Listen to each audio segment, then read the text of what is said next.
सुप्रभात प्यारे बच्चों, कैसे आप सब। उम्मीद करती हूँ कि आप सभी अपने अपने घरों में तंदुरुस्त होंगे। तो आज की इस वीडियो में प्यारे बच्चों हम चर्चा करेंगे संध्या के बाद कविता के प्रश्न उत्तर। तो चलिए शुरू करते हैं बच्चों। इस वीडियो में हम इम्पोर्टेंट क्वेश्चन जो संध्या के बाद कविता के हैं उन पर चर्चा करते हैं। तो सबसे पहला ये बहुत इंपॉर्टेंट है कि संध्या के समय प्रकृति में क्या क्या परिवर्तन होते हैं, कविता के आधार पर आपको लिखना है। तो देखो बच्चों कि संध्या होते ही क्षितिज पर आकाश जो लाल हो जाता है, मानो लालिमा पेड़ों पर जा बैठी हो। और संध्या के समय जो है पवन के चलने से पीपल के पत्ते जो हैं पीले हो जाते हैं और वो डालों पर नाचते हैं और टूट टूट कर गिरते हुए ऐसे प्रतीत होते हैं कि जैसे मानो हजारों जो है सुनहरे झरने नीचे की ओर गिर रहे हो।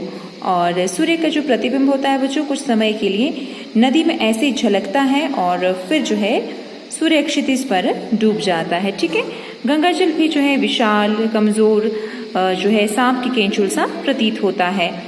नदी के जल पर डूबते ही सूर्य की सुनहली किरणें पड़ती है तो नदी का रेतीला तट भी जो है सुनहरा हो जाता है। ठीक है, और उसके बाद जो है रेत पानी और वायु मिलकर जो है मानो आपस में खेलते हैं। ठीक है, और दूसरा ये भी जरूरी है, पंत जी ने नदी के तट का जो वर्णन किया है उसको आपने अपने शब्दों में लिखना है। तो बच्चों संध्या के समय नदी के तट पर बने मंदिर में जो है भगत लोग क्या करते हैं, पूजा पाठ करने के लिए इकट्ठा हो जाते हैं और मंदिर में शंख और घंटे बजाए जाते हैं। मंदिर के कलश पर जो है बच्चों सूर्य की किरणें पड़ती है तो ऐसा चमकता है वह मानो कि प्रभु की आरती उतारने के लिए आकाश में जो है दीपक जल उठा हो।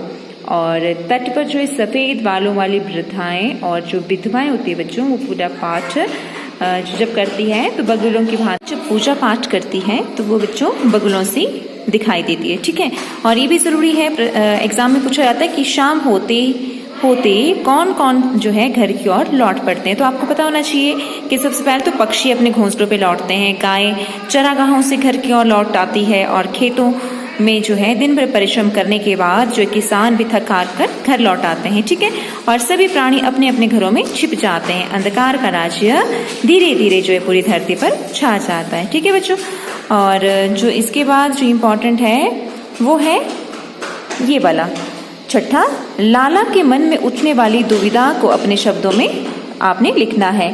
तो लाला जो है अपनी छोटी सी दुकान में डिबरी जलाकर बैठा होता है। ठीक है, और सपनों में वो खो जाता है, अपने जीवन की तुच्छता पर वो पछताने लगता है।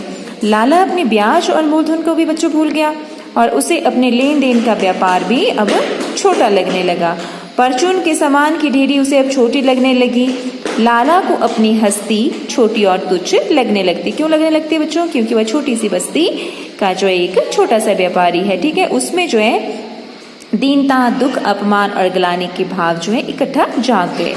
उसकी मृत जो अभिलाषाएं थी वो भी मानो जीवित हो उठी और लाला सोचने लगा कि वह भी शहर के व्यापारियों की तरह पक्के मकान में क्यों नहीं रहता, उसके परिवार के लोग सुख और समृद्ध क्यों नहीं है और वह इतनी अधिक मेहनत करके झूठ फरेब करके भी जीवन में क्यों पिछड़ रहा है। लाला सचमुच अपने छोटेपन से बच्चों त्रस्त हो जाता है। वह सोचता है कि वह भी शहर के बनियों की तरह महाजन क्यों नहीं बन सकता, उसकी उन्नति के सारे रास्ते किसने बंद किए हैं।